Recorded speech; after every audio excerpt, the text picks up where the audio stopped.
እጅግ የሚማርክና ልብን የሚያሞቅ ድንቅ የፊልም ምሽት ይሆንላችሁ ዘንድ በአዲስ መንፈስ ወደ እናንተ መጥተናል። ክቡራትና ክቡራን ተመልካቾቻችን ዛሬ ወደ ይዞታችን የምናስገባችሁ ፊልም በስሜት ውጣ ውረድ የተሞላ ተስፋና ፍቅር የተሸመነበትን ድንቅ ፊልም ነው። ፊልማችን ሲጀምር እንግዲህ ህይወትን በብዙ ተስፋ የምትመለከተውን ዩና የተባለችውን ህፃን ልጅ እናያታለን። ዩና በወጣትነቷ ጠንካራና በራሷ የምትተማመን ብትሆንም አንዳንዴ ግን ተስፋ የማጣት ጥልቅ ስሜት ይጫጫናት ነበር። በአሁኑ ወቅት የምትገኘው ሆስፒታል ውስጥ ሲሆን የሚያስጨንቃት ደግሞ የደም ካንሰር ወይም ሉኪሚያ ህመም ነበረባት። በዚህም የተነሳ ለህክምና በምትቀርብበት ጊዜ ከመርፌ ጀምሮ የተለያዩ የህክምና መሳሪያዎችን እጅግ በጣም ትፈራ ነበር። በዚህ ሁሉ ፈተና ውስጥ ሁሉ ጊዜ ባጠገቧ ሆኖ የሚንከባከባት ብቸኛው ሰው አባቷ ብቻ ነው። ከህክምና በኋላ ሁሉ ጊዜ ፊቷ ይጨፈግጋል። ይህንን የሚመለከተው አባቷ ደግሞ እሷን ለማስደሰት ሲል አንድ ነገር ያደርጋል። እሱም በአገሪቱ አቀፍ ደረጃ እጅግ ታዋቂ የሆነችውንና ዩና በጣም የምትወዳትን ተዋናይት የሃንጋንጊን ማስታወቂያ ማሳየት ነበር። ያንን ማስታወቂያ ስታይ ብቻ በዩና ፊት ላይ ትልቅ ፈገግታ ይበራል፣ ተስፋዋም ይታደሳል። ዩና የእንዲህ አይነቱ አንጋፋ ተዋናይት አድናቂ ብትሆንም ለጋንጊ በተደጋጋሚ ደብዳቤ ብትልክላትም አንዴም ቢሆን ግን መልስ አግኝታ አታውቅም። ጋንጊ ማለት በከተማ ውስጥ እጅግ በጣም የምትወደደውና ታዋቂ ተዋናይ ነበረች። በምትሰራቸው ፊልሞች አማካኝነትም ትልቅ አድናቆት ብታተርፍም አድናቂዎቿ በተደጋጋሚ የሚልኩላትን ስጦታዎችና ደብዳቤዎች ግን ከምንም አትቆጥረውም ነበር። ከዛም ባሻገር አድናቂዎቿ በሙሉ ውሸታሞች እንደሆኑ ታስባለች። አድናቂዎቿ ሊያደንቋት ወደ መኪናዋ በሚመጡበት ጊዜ ፊቷ ላይ የሚታየው ደስታ ሳይሆን ትልቅ ፍርሃት ነበር። በጣም የሚገርመው ባህሪዋ ደግሞ ከሚወዷትና ከሚያደንቋት ሰዎች ይልቅ እሷ በጣም ማንበብ የምትወደው የሚጠሏትን ሰዎች የሚጽፉላትን አስተያየት ነበር። ምክንያቱም ደግሞ የሚጠሉ ሰዎች አያስመስሉም፣ የሚወዱት ግን አስመሳይ ሊሆን ይችላል ብላ በማሰብ ነበር። ማናጀሯ አይሆን ግን አድናቂዎቿን ቦታ ስላልሰጠቻቸው ትናደድባት ነበር። ጋንጊ ግን የማንም አስተያየት ግድ አይሰጣትም። ይልቁንም ለአይሆንግ ስትነግራት የነበረው በቅርቡ አዲስ ፊልም ላይ መተወን ስለምትፈልግ እንድትፈልግላት ነበር። አይሆንግም ሰሞኑን ለሷ ፊልም ማግኘት በጣም ከባድ እንደሆነና ስሟም እየተበላሸ እንደሆነ ገለጸችላት። ጋንጊ ወደ መኪናዋ እየሄደች ያለ ሹፌሯ ይዞላት የመጣው እጅግ ብዙ ከአድናቂዎቿ የተሰጡ ደብዳቤዎችና ስጦታዎችን ነበር። እሱን እንዳየች ጭንቅላቷን ሊያዞራት ጀመረ። እነሱን ማየት ስላልፈለገችም እንዳታየውና ቆሻሻ ውስጥ እንዲጥለው ትዕዛዝ ሰጠችው። በታዘዘው መሰረትም ልጁ ስጦታውን ይዞ በሚሄድበት ጊዜ ከዛ መካከል 2 ደብዳቤዎች መሬት ላይ ወደቁ። ታዲያ ጋንጊን የሚጠላትንና ስሟን ማበላሸት የሚፈልግ አንድ ጋዜጠኛ ነበር። ይህም ጋዜጠኛ ያንን ደብዳቤ ያየና ለራሱ ጥቅም ሊጠቀምበት አሰበ። በሌላ በኩል ዩና የኬሞቴራፒ ህክምና ነበራት። እንደተለመደው መርፌንና ከዶክተር ጋር መሆንን ስለምትፈራም የአሁኑኑ ህክምና አላደርግም ብላ ድርቅ በማለት አባቷን እያስቸገረችው ነው። የተጨናነቀው አባቷም ይህንን ህክምና ብቻ እንድታደርግና ከኬሞቴራፒው በምትወጣበት ጊዜ ወዲያውን የምትፈልገውን ምኞት እንደሚያሳካላት ነገራት። ይህንን ስትሰማ ዩና በጣም ደስ አላትና እሺ ብላም ወደ ሰርጀሪ ክፍል ገባች። ህክምና ውስጥ በነበረችበት ሰዓት ግን በተደጋጋሚ እያለቀሰች አባቷን እያስጨነቀችው ነበር። አባቷ እሷን በዚህ አይነት ሁኔታ ውስጥ ማየት ልቡን በጣም ያሳምመው ነበር። የአባቷ ስም ጁንሶክ ሲሆን በስራው ጎበዝ ጠበቃ ነበር። ነገር ግን ለልጁ ሲል ሁሉንም ነገር እርግፍ አድርጎ ትቶ ያገኘውን ስራ ይሰራ ነበር። ማታ ማታም በሹፌርነት ያገለግላል። ወጣትና ቆንጆ ቢሆንም ሚስቱ እንኳን አጠገቡ አልነበረችም። በዚህ ሁኔታ ውስጥ ሆኖ ልጁን ደስተኛ ለማድረግ ይሞክራል። ታዲያ ከኬሞቴራፒ የወጣችው ዩና መጀመሪያ አባቷን የጠየቀችው ምኞቷን እንዲያሳካላት ነበር። ፈራ ተባ ያለ ምኞቷ ምን እንደሆነም ጠየቃት።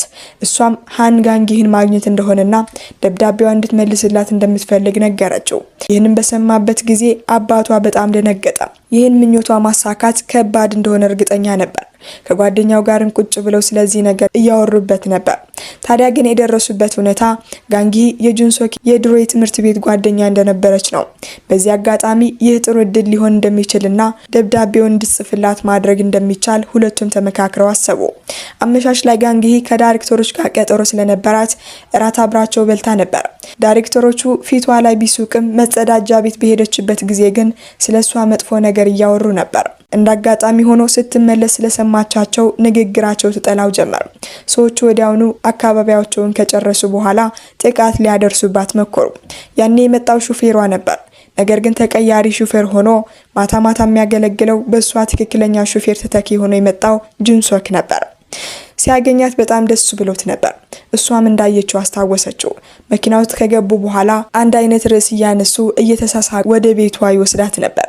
በዚህ መሃል እሱ ልጅ እንዳለው ይናገራል። ይህንን ስትሰማ ፊቷ ሲቀየር ይታያል። ትኮሳትራለችም። ቤቷ እስክትደርስ ድረስም ምንም አልተናገረችም ነበር። እሱን ካወረዳት በኋላ ስለ ልጁ መናገር ፈልጎ ነበር። ደብዳቤው እንድትመልስም ከመጠየቁ በፊት ግን እሷ ቀደም ብላ ተሰናብታ ጥላው ገባች። እሱም አዝኖ ይሄዳል። ታዲያ የፊልም መቼት ድሮ ሃይስኩል በነበሩበት ጊዜ የነበረውን ክስተት ያሳየናል። እሷ ትምህርት ቤት ውስጥ በነበረችበት ጊዜ ታዋቂ ስለነበረች ብዙ ሰዎች በጣም ያደንቋታል። ከሷም ብዙ ይጠበቅ ነበር። ያኔ ደግሞ ጁንሶክ አዲስ ተማሪ ሆኖ ገብተው ነበር። እሷ ብዙውን ጊዜ ተማሪዎች ስለሚያደንቋትና ስለሚያስጨናንቋት ክፍል አትማርም። እያመለጠችም ትወጣለች። ወደ እቃ ማከማቻ ክፍል ሄዳም ሲጋራ በማጨስ ራሷን ለማረጋጋት ትሞክር ነበር። በዚህ አጋጣሚ ደግሞ አዲሱ ትምህርት ቤት የገባው ጁንሶክ ለራሱ እረፍት ለማግኘት ሲል ከክፍል አምልጦ እዛ እቃ ማከማቻ ክፍል ውስጥ ይተኛ ነበር። ታዲያ እንደ አጋጣሚ ሆኖ ስታጭስ ያያታል። ታዲያ በዚህ በጣም ደንግጣ ነበር። ታዋቂ ስለሆነችም ይህ ለሚዲያ ከወጣ ስሟ እንደሚበላሽ እርግጠኛ ነበረች። ጁንሶክ ግን ማንነቷን ራሱ ያውቅም። በዚህም ታዋቂ ተዋናይ እንደሆነች ብትናገርም እንደማያውቃት ተናግሮ እንደ ማንኛውም ሰው አውርቷት ጥሏት ሄዳ። ከዚያን ቀን ጀምሮም ወደ እሱ መሳብ ጀመረች። ታዲያ እንደ አጋጣሚ ሆኖ መምህሩ በዛ ክፍል አጠገብ ሲያልፍ የሲጋራ ሽታ ሸተተው። በእርግጠኝነት እዛ ተማሪ ያለው በማሰብም ወደ ውስጥ በሚገባበት ጊዜ ሁለቱም ተደብቀው ነበር። መምህሩ መጮህ ጀመረ። ሁሉንም ቦታ ከፈለገ ሁለቱም ስለሚገኙ ቀድመው የወጣው ጁንሶክ ነበር። ለመምህሩም እሱ እንዳጨሰ ከተናገረ በኋላ ቅጣቱ በሷ ፋንታ ተቀጥቶላት ነበር። ፊልሙ ወደ አሁን መቼት በሚመለስበት ጊዜ ጁንሶክ ከጓደኛው ወንዶ ጋር ሆኖ በሚያወራበት ጊዜ አንድ የተረት መጽሐፍ አየ። እዛም ላይም ደብዳቤ ይታያል። ወዲያው ያመጣው ሀሳብ ጋንጊ ነኝ ብሎ ለልጁ እሷን አስመስሎ ደብዳቤ መጻፍ ነበር። በዚህ ሀሳብ ተደስቶ ከጓደኛው ጋር በመሆን ጸጥ ወዳለ ቦታ ከሄዱ በኋላም ለዩና ቆንጆ ደብዳቤ እንደመልስ አድርጎ ጻፈላት። ዩና ያ ደብዳቤ በተሰጣት ጊዜ እጅግ ደስተኛ በመሆን ትፈነጥዝ ጀመር። ለጓደኞቿ ሁሉ በኩራት አሳየቻቸው። አንዴ ደብዳቤ ተመልሶልኛል ብላ በማሰብም ህፃኗ ዩና በተደጋጋሚ ደብዳቤው እየጻፈች ለአባቷ ለጋንጊ እንዲሰጥ ትጠይቀው ነበር። እሱም ያንን ደብዳቤ የተቀበለ ጋንጊን አስመስሎ ለሷ መልስ ይሰጣል። ታዲያ በዚህ ሁኔታ ውስጥ ግን እሱ በጣም እየደከመው ነበር። አንድ ቀን ላይ ጋንጊ ያኔ ሹፌሯ የተለያዩ ደብዳቤዎችን ሲያመጣላት አልፈልግም ባለችበት ጊዜ የወደቁት 2 ደብዳቤዎች ፎቶ ተነስተው ቫይራል ወጡ። በዚህም የሰውን ደብዳቤ አትመልስም፣ ይልቁንም ቆሻሻ ውስጥ እንደምትጥለው የሚያሳይ ጋዜጣ መግለጫ ወጣ። ይህንን የተመለከተችው ዩናም ልቧ ተሰበረ። የሚወራ ውሸት እንደሆነና ለሷ ጋንጊ ስለመለሰችላት ስሟን ለማስተካከል እንደምትረዳት መናገር ጀመረች። ይህንን ታደርገዋለች ብሎ አባትየው ባይገምትም እዛው የደም ካንሰር ያለበት ልክ እንደሷ ታካሚ ጓደኛ ስላላት እሱ ደግሞ ገና በህፃንነቱ ዩቲዩበር ስለሆነ ኦንላይን ወጥታ ስለሷ ጥሩ ነገር ትናገራለች። በህክምናዋ እየረዳት እንደሆነና የሷ ደብዳቤ እያጠነከራት እንደሆነ ዩና ተናገረች። ታዲያ ይህ ቪዲዮ ወዲያው ቫይራል ወጣ። በዚህም የተነሳ ብዙ ሰዎች ጋንጊን የሰደቧትን መልሰው ያደንቋት ጀመር። ጋንጊ ግን ይህ በተመለከተችበት ጊዜ በጣም ተናደደች። ባላደረገችው ነገር ሰዎች እንዲወዷትም አልፈለገችም። ከንዴቷ የተነሳም ዩናን ለማግኘት ቆርጣ ወደ ሆስፒታል ሄደች። ወደ እሷ ክፍል ከመግባቷ በፊት ግን የተገጣጠመችው ከአባትየው ከጁንሶክ ጋር ነበር። ታዲያ ጁንሶክ የዩና አባት እንደሆነ ነገራት። እውነቱን ጋንጊ እንዳትናገርበት ግን እሷን ከዛ ቦታ ይዞ ሄዶ ይለምናት ጀመር። ተንበርክኮም ለመናት። በዚህ የተነሳም በጣም አዝናለት ነበር። ያሳለፈውን ውጣ ውረድን በሙሉ ነገራት። እነሱን የሚከታተለውንና ስሟን ለማጥፋት የሚሞክረው ጋዜጠኛ ሁለቱም አንድ ላይ ፎቶ ለማንሳት በሚሞክሩበት ጊዜ የጁንሶክ ጓደኛ ፋታ ሊሰጠው አልቻለም። ታዲያ ጋንጊ የእሱን ታሪክ ከሰማች በኋላ ማታ መተኛት እንኳን ከብዳት ነበር። በቀጣይም ቀን በስነ ስርዓት ወደ ሆስፒታሉ ሄዳ ሆስፒታሉን ለመጎብኘትና ከልጆች ጋር ጊዜ ለማሳለፍ አሰበች። ዩና አይኗ ተጨፍኖ ነበር። አይኗን በገለጠችበት ጊዜም ጋንጊ ፊት ለፊቷ አየቻት። ስቅስቅ ብላ ማለቀሰች። ከአምላክ ወደ ህይወቷ የመጣችላት ያህልም ተሰማት። በዚህም እዛ ካሉ ልጆች ጋር ስትጫወት ተረት ስታነብላቸውና ከዛ ባሻገርም በጣም ብዙ ገንዘብ ለሆስፒታሉ ድጎማ ስትሰጥ ነበረች። ይህ ነገር ፖስት ከተደረገ በኋላም ሰዎች እጅግ ያደንቋት ጀመር። ከዛ ባሻገርም ጋንጊ ዩናንና የሷን ዩቲዩበር ጓደኛ ይዛ ወደ ራሷ ቤት ሄደች። የራሷን ቤት ለማንም ሰው አስጎብኝታም ሆነ አስገብታ አታውቅም ነበር። እነሱ የመጀመሪያዎቹ ነበሩ። ከነሱ ጋር በጣም ጥሩ ጊዜ እያሳለፈች ነበር። ደንባራው ጁንሶክ ቢያስቸግራትም ልጆቹን ደስተኛ ለማድረግ በቻለችው መጠን እየሞከረች ነው። ከህፃን ዩቲዩበር ጋርም ኢንተርቪው ለማድረግ ቫይራል እንዲወጣ ሁላ ረዳቸው። ታዲያ ዩናን በደንብ የተመለከተቻት ጋንጊ በጣም ቀልጣፋ እንደሆነችና ይህንን የወረሰችውም ከእናቷ እንደሆነ ጠየቀቻት።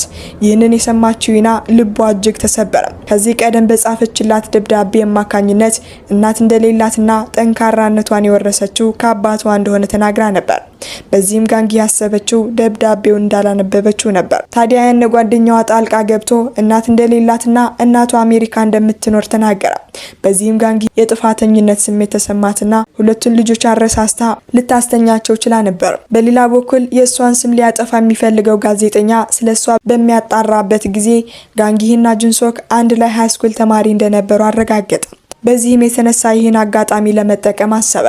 የጻፈው ጋዜጣዊ መግለጫም እጅግ ከባድ ነበር።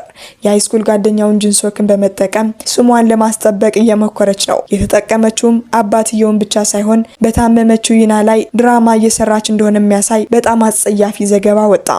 ወደ ትምህርት ቤት ትውስታ በምንመለስበት ጊዜም ጁንሶክ አዲስ ትምህርት ቤት ከገባ በኋላ ሴቶች በጣም ያደንቁት ነበር። ሃይሪ የምትባል አንዲት የቀበጥ ልጅም ወዳው ነበር። ነገር ግን ጁንሶክ የሚወደው ጋንጊን እንደሆነ ካወቀች በኋላ ሃሪ በጣም ተናዳ ልክ እንደ ጋንጊ ለመሆን እየሞከረች ነበር። በአሁኑ ሰዓት ሃሪ በጣም ታዋቂ ተዋናይና የሬዲዮ አስተዋዋቂ ነበረች። በዚህም የወጣውን ጋዜጣዊ መግለጫ ስትመለከትና ጋንጊንና ጁንሶክን አንድ ላይ ስታያቸው በቅናት ማረር ጀመረች። ልጆቹን ካስተኙ በኋላ ሁለቱ አንድ ላይ ቁጭ ብለው ያወሩ ነበር። ስለ ድሯቸው ማውራት ጀመሩ። ጁንሶክ ስለ ዩና ሲናገር ዩና ከድሮ ጀምሮ እናትና አባትን አንድ ላይ ሆኖ ልጃቸውን ሲጫወቱ በምትመለከትበት ጊዜ እሷ ጎዶሎ እንደሆነች ታስብ እንደነበርና ነገር ግን አያቷ አጠገቧ እንደነበረች አያቷም እናቷ ወደ ውጭ እንደሄደችና እናት እንዳላት ከነገረቻት ጊዜ ጀምሮ ሁሉንም ነገር ለማስተካከልና ጠንካራ ለመሆን እንደሞከረች ነገራት። ነገር ግን እንዳጋጣሚ ሆኖ በመኪና አደጋ አያቷን አጣች። ከዛም በኋላ እሱም ሆነ እሷ ትልቅ የልብ ስብራት ውስጥ ገቡ።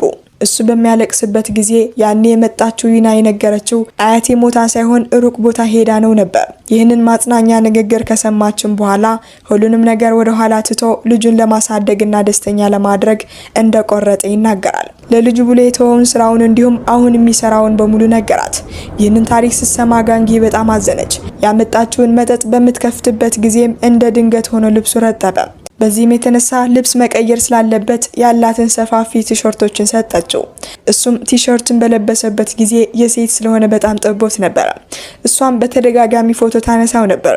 ታዲያ ደህና የሚለውን ቲሸርት ካደረገ በኋላ ያነሳቻቸውን ፎቶዎች እንድታጠፋ ይታገላት ነበር። እሷም ስልኩን ለመደበቅ በምትሞክርበት ጊዜ ሁለቱም ተያይዘው ሶፋ ላይ ወደቁ። አይን ላይን በፍቅር እየተያዩም እሷም ለመሳም ተዘጋጅታ አይኗን ጨፍና ነበር። ነገር ግን ወደ ራሷ ስትመለስ እሱ ተነስቶ ስልኩን ቀምቷት ፎቶውን ለማጥፋት እየሞከረ ነበር። ያን ያሰበችው በራሷ አእምሮ ብቻ እንደሆነ ተረዳች። በቀጣይም ቀን ከእንቅልፏ በምትነሳበት ጊዜ እሱ ሲያያት ቆንጆ ሆና ለመገኘት ሜካፕ ተቀብታ ነበር። ሜካፑ ግን እንዳያስታውቅ ፈልጋለች። እሱ ግን ልክ አጠገቡ እንደመጣች ሜካፕ እንደተቀባችና ትላንትና ወይስ ሳታስለቅቂው ነው ያደርሽው ብሎ ጠየቃት። አንድ ላይ ቁጭ ብለው ቁርስ ከበሉ በኋላ እነሱን ይዛ ወደ ሆስፒታል ብትሄድ ደስታዋ ነበር። እንዳጋጣሚ ሆኖ ግን ስልክ ተደውልላት። ልክ ከሷ ቤት ሊወጡ ሲሉ በጣም ብዙ ጋዜጠኞች ቦታውን ሞልተውት ነበር። ከጓደኛሽ ጋር ተሻክረሽ ስምሽን ለማጥራት እያሰብሽ ነው? ህፃኗስ እውነት ታማሚ ናት ወይስ እሷም ድራማ እየሰራች ነው? የሚሉ ጥያቄዎችን ጋዜጠኞቹ ያዘንቡባት ጀመር። ይህንን የሰማችው ዩናም በጣም አዘነች። ያኔ ጣልቃ የገባው ጁንሶክ ነበር። እሱም ጠበቃ እንደሆነና የውሸት ታሪክ ፈጥሮ ማውራት ምን ያህል ሊጎዳቸው እንደሚችል ተናገረ። በዚህም የተነሳ ለትንሽ ሰዓታትም ቢሆን ጋዜጠኞቹ ዝም አሉ። ነገሩ ተረጋግቷል ብለው እነ ጋንጊ ከመሄዳቸው በፊት ግን ጥያቄ ያቀረበችው ዩና ነበረች። ማስኳን ካወለቀች በኋላም የጠየቀችው ይህ ነገር እውነት ነው? እሷስ ደብዳቤ ልካልኛለች ብላ ነበር። ጋንጊ መዋሸት ፈልጋ ነበር። ነገር ግን እውነቱን ለመናገር ወሰነችና ደብዳቤውን እሷ እንዳልጻፈችላት ነገረቻት። ዩና ይህንን እንደሰማች ማልቀስ ጀመረች። እዛውም ራሷን ሳተች። ቀጣይ ምን የሚፈጠር ይመስላችኋል? ክቡራትና ክቡራን የቀለምሲስ ሚዲያ ተመልካቾቻችን ቀጣይም ካቋረጥንበት እጅግ አጓጊ ክፍል ተነስተን ሙሉን ታሪክ እስከሚያልቅ ድረስ የምናስቃኛችሁ ይሆናል። እስከዚያው ግን ቻናላችንን ሰብስክራይብ በማድረግ ቤተሰብ ትሆኑ ዘንድ እንጋብዛችኋለን። በዛውም እስካሁን ባቀረብንላችሁ ፕሮግራሞች ያላችሁን ሀሳብ አስተያየትና እንዲሁም ቀጣይ እንድናቀርብላችሁ የምትፈልጓቸውን ፊልሞች በኮሜንት ሴክሽናችን ላይ እንድታጋሩን ጠይቃችኋለን። መልካም ቆይታ።